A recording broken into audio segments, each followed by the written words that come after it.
there, moving, right? And then is the routine to Yes. Yeah, I can. So that's what we're trying to do.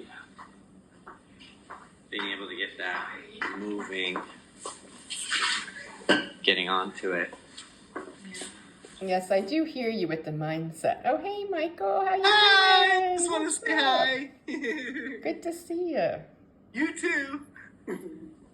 Yeah, you're right. The mindset I have to work on because right now I fight with it because I don't like my right leg, and I know that that's irrational, and I don't like that I can't feel it, but that's not its fault. And you're right, it has strength in other areas. I just hard to make up for yesterday. have to accept it. Right, and how you approach that from a mental standpoint is huge. So you remember when we talked about adult learning and intent affecting it? Like, you read the article, you know that you can't keep doing that. Yeah. So what I want you to think of is I have two different legs. So what are the advantage you have of your surgically repaired leg? What does it do better than your other leg? I think balance for sure and strength. And it's more flexible. You've had that measured. Yes. Yes, So that's data it's certified. stronger, it has better balance, and it has more flexibility. That's a pretty big like set of advantages. So what is it that isn't as good as your other leg? That it feels like it's not a part of me. What's that? It feels like it's not a part of me. It feels like it's a phantom leg that's not attached. So that isn't an accurate statement. Can you tell when your toes move? Yes. That's not a phantom leg. You have parts that are numb. You have parts that feel like they were shot with Novocaine. Right? Yes. That's not a phantom limb. A phantom limb is a limb that you feel things that aren't there. This is the opposite of that, which is being numb. Do you see what I mean? I'm just trying to be very specific from a scientific point. Right. No, that helps. And is the numbness decreasing, staying the same, or yes, increasing? It's getting better. Right. So what it is it's not something you don't like, it's irritating. Yeah. You want to clarify things so that it's irritating and it's starting to go away. It's just not going away as fast as you thought. Right? Yeah. So it's faster than what was predicted. I just have to remember. Well, they didn't predict that you would be able to feel parts of your leg ever. The fact that you're already doing that is the only reason that your surgeon said anything not derogatory about the fact that he even said you can keep doing that. He doesn't understand why it works. He's confused why it worked, but he's not going to argue with the fact that he didn't think you were going to feel your leg again and you did. Mm-hmm. Right? Yes. Plus, your acupuncturist had said when you do this, as you continue being able to develop these little ankle exercises, that's going to accelerate the pace that the numbness goes away. Can you figure out why? Well, it's creating the circuits and connecting dots that have been essentially static. It's recreating pathways that were not turned on. What causes the numbness? The numbness, I thought, was from compressive injury to the nerves. No, that's been gone for a while. You damaged your bioelectric field.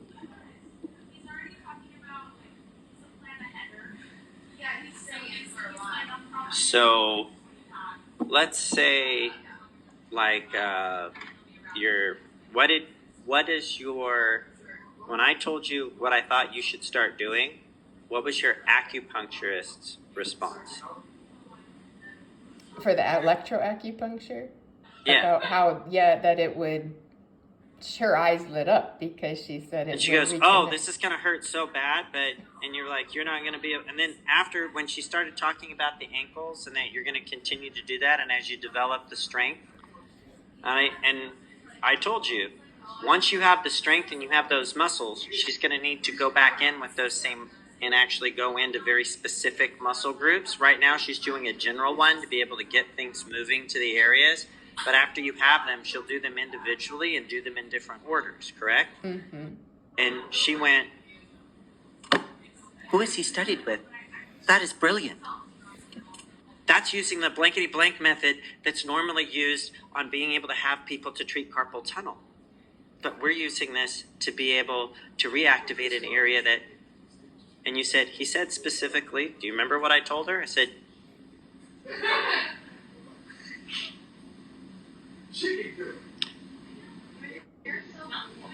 your body has developed a way to have energy flow around a spot to still have something active.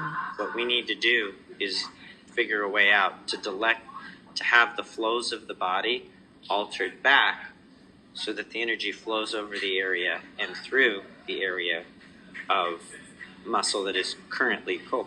You have blood going to that muscle, right? Yes. It's not, when you work out, is it colder than the rest of your body?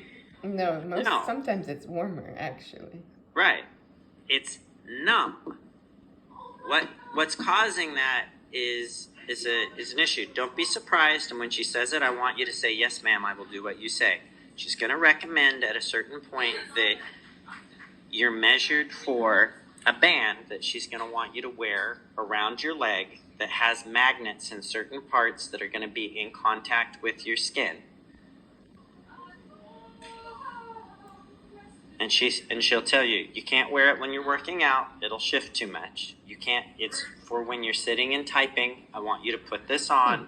I know it'll feel awkward. You'll need to go to the bathroom. She goes, and she'll say, well, some people put it on. You can specifically tell her, the Fox said this works better if it's in direct contact with my skin. I can go to a bathroom, put it on, go, be careful, sit for while I'm sitting. Because it's an electromagnetic field that's, right? Mm-hmm. So I want you to think about your science and your understanding of it, right?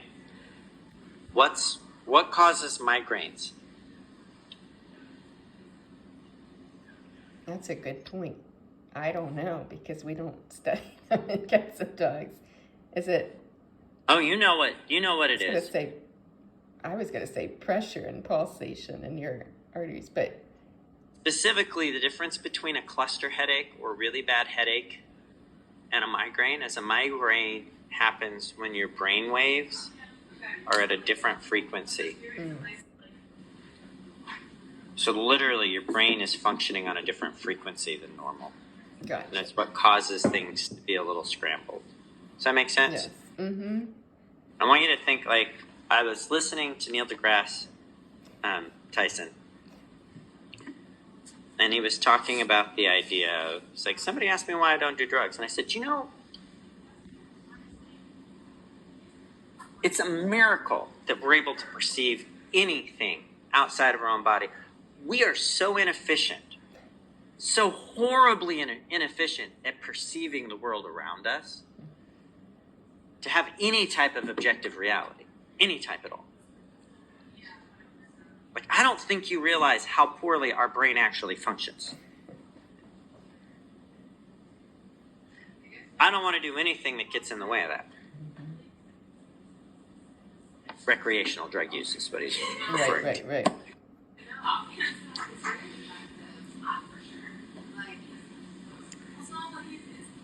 Our spinal fluid, right, craniosacral massage, Mm-hmm. balances the electromagnetic flow in the body and the brain. And it's why you can get rid of a migraine if you end up balancing that flow out. It's also why if you have a migraine, the headache never truly goes away until after you go to sleep. Because even though you may control the pain of the migraine and the symptoms, the brain is still not going to function properly until it changes brainwave function and comes back to your because your conscious state, your brain is not at the correct function. That makes a lot of sense, yeah. Right now, there's a theory that says when somebody happens to have a migraine, there is something that we aren't trying to do in that state that we would be hyper successful at. too high a percentage of the human race can exhibit migraines. So that means there's some type of thing that we can do in that mental state that we're just not accessing. That make sense? It's an additional mental state, and it's the same in everybody who has migraines. Did you know that? Yes. So, we don't know what that is, but we know that it exists, right? I do not believe migraines are bad. I believe we do not understand how to capitalize on them. That being said, with your body, what you're needing to be able to do is, if you have an electrical flow and your body has started to learn how to be able to grow around something, think of it like having a foreign object embedded in your body. Your body has grown around and just learned how to grow around it. Right? What you need to do is remove the object. So we removed the impediment. There's no longer an electrical impediment. Those are not compressed nerves anymore. But the bioelectric energy, that electromagnetic field, isn't resetting back to where it was prior to the nerve compression. Right, it's new. Obviously, default. electricity can pass through it because we've proven that you can get it, but it's the bioelectric field that's not moving over it. But what we're doing is you're slowly cropping away at it. She's probably going to ask that you have some of these magnets on to do that. She may also recommend that if it's possible to spend some time, and I would recommend this for you, being able to spend some time when you end up having your feet on grass. Just walking without socks, you mean? Well, it specifically has to be on grass to be able to connect to ground. You're trying to be able to use the Earth's electromagnetic field as a ground. That's why lightning works, right? But you can't do that if you have shoes on. You also can't do it on concrete, non-conductive surface. Most of what we walk on is a non-conductive surface, right? Non-magnetic, non-conductive surface. So that's what we got to have, right? Yes. That makes sense. That's what we end up wanting to be able to make happen. So you're going to end up that's what we're doing. So do you have a bad leg? No. No, is your leg, what I want you to think of is your leg is having to alter the flow of the entire electromagnetic field of your body from the position that it's been in, probably for at least 18 months. So it's not like it had a lot of energy. You were losing feeling in that prior to the surgery. Prior to the injury, you didn't have as much awareness and feeling. It's why you started feeling like your right leg was getting more and more alive. Do you remember you talking about that? Your left leg started feeling more and more alive as you got into your PT. It's because it was also getting dead. That electrical flow, that bioelectric flow was not happening in both legs. Is this making sense? Yeah, that makes So sense. part of your rehab process has actually given you a stronger bioelectric flow, right? Are your toes as cold as they used to be? No. That's your bioelectric. It's not just I mean, don't get me wrong. You have better blood flow, but it's also the bioelectric flow that allows that energy to actually function. The heat exchange, the exchange of oxygen, like all of that is working better. You still have an area, and if you put your hands about this far, you know this.